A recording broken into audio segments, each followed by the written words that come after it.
Hello hi అందరికీ నమస్కారం. వేములవాడ దక్షిణ కాశీగా పిలుచుకునే మన వేములవాడ తెలంగాణ రాష్ట్రంలోని రాజన్న సిరిసిల్ల జిల్లాలోని వేములవాడ మండలంలో మన వేములవాడ శివుని రూపమైన రాజరాజేశ్వర స్వామి ఇక్కడ కొలువై ఉన్నాడు.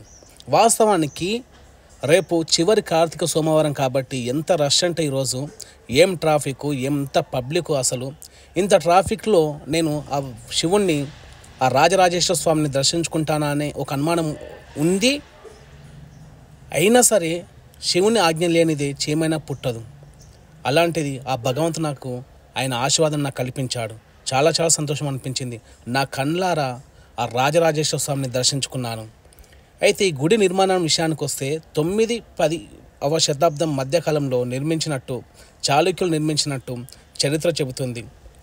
ఆ భగవంతుని ఆశీర్వాదం, ఆ రాజరాజేశ్వరి స్వామి ఆశీర్వాదం, ఆ రాజరాజేశ్వరి దేవి ఆశీర్వాదం మనందరిపైన ఉండాలని చెప్పి మనస్ఫూర్తిగా కోరుకుంటున్నాను. చూస్తున్నారు కదా ఎంత ట్రాఫిక్, ఎన్ని వెహికల్స్, కొన్ని వందల ఎకరాల పార్కింగ్ స్థలం కూడా వాహనాలతో నిండిపోయిందంటే ఎంత రష్ ఉందో మీరు ఊహించుకోవచ్చు.